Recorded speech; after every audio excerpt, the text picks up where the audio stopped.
Hello audience. Yep, we're still working on the truck. So in this video we're going to take the firewall off and restore that. Now the biggest problem we have is the firewall is too far forward on the frame. It's about 1/4 of an inch or so.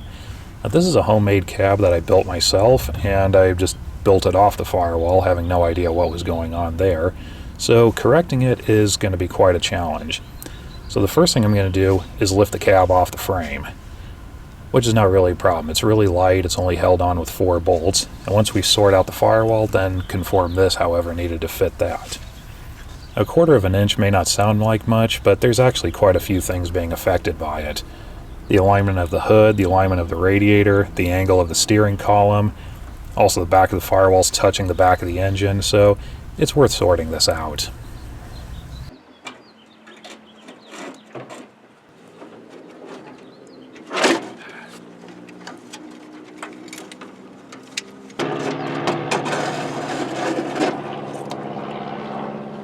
Probably going to be a lot lighter if I take the windshield off also.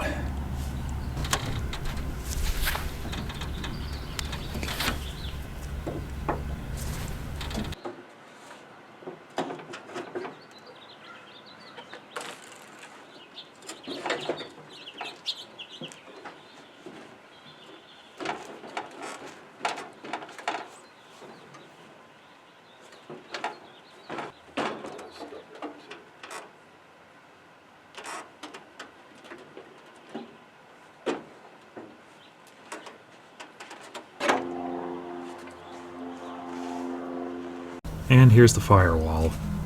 I've mentioned it in previous videos that this was mounted in the wrong location, but never really explained what was going on here. So we're going to start with identifying what we have.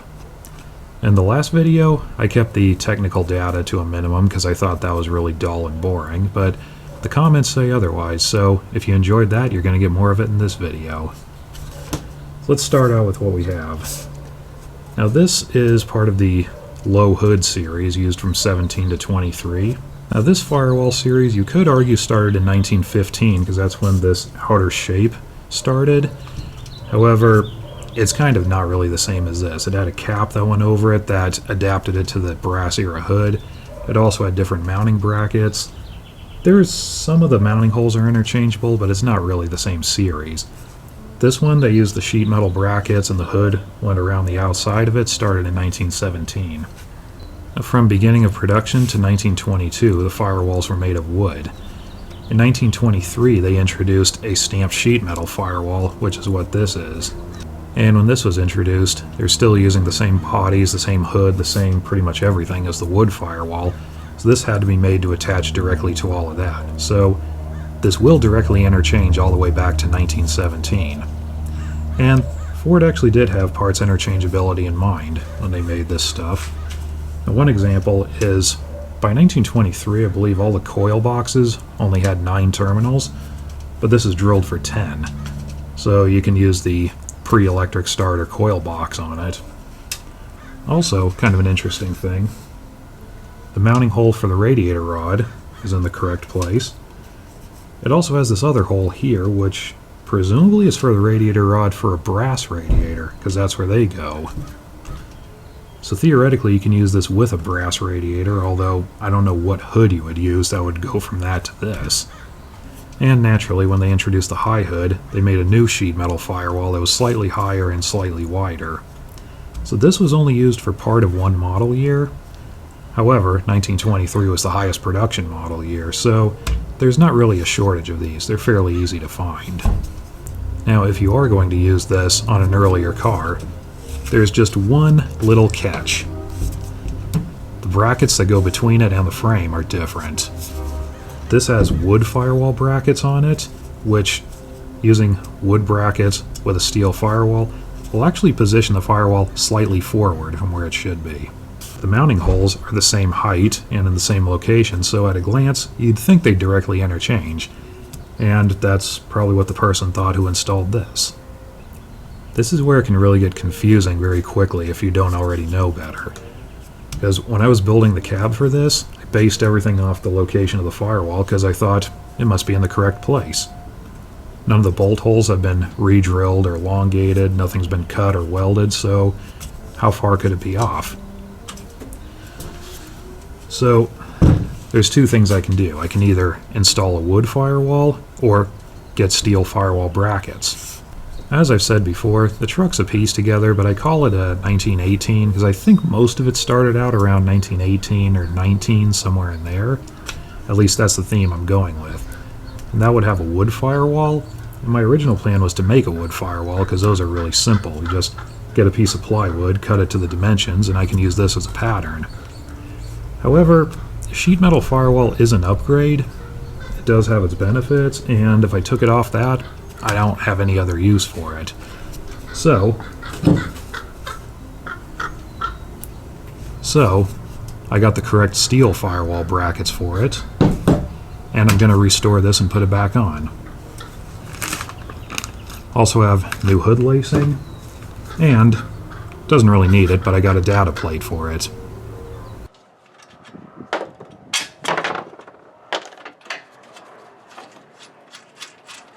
So this one is for a wood firewall, and this one's for a steel firewall.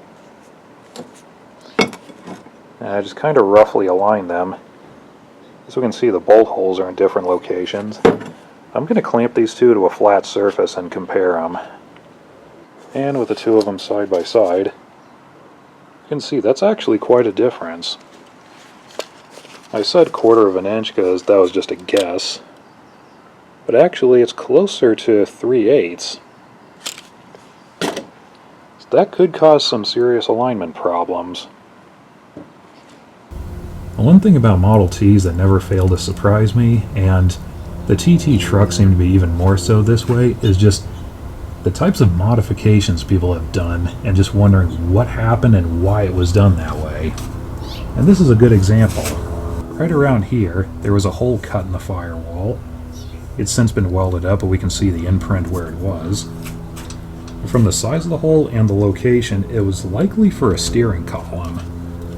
And there's 3 other smaller holes in there that line up with the mounting surface on the mast jacket. This is also part of the original steering column that was on it, which has been dimensionally altered a bit. So apparently it was assembled like that for some time, I guess. So what was going on here, I cannot even begin to guess. I mean, were they trying to convert it to a stand drive or something? I would love to see the seating configuration or the cab or whatever that went with this. Was it even this way when this firewall was on this truck, or was this cut open from when it was on another car, or were these two used together? I have no idea. Now, the thing about this is I'll never be able to figure out why it was done this way, but I'll never be able to stop thinking about it either. As for the firewall, they're pretty standard. It's got some extra holes drilled in it. It's got a few lumps and dents, but otherwise in pretty good shape. Bell crank for the choke is still tight. This is all just temporary hood lacing I made just to keep it from rattling. Yeah, just probably just weld up the holes and repaint it.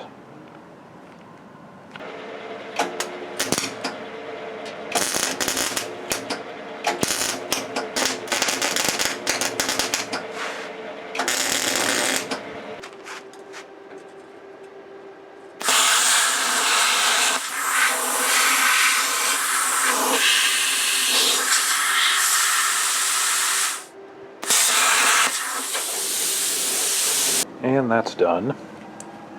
Now, welding in all the extra holes wasn't really necessary and kind of dumb, because a lot of these I can barely even get to with a grinder, and this one I couldn't get to at all.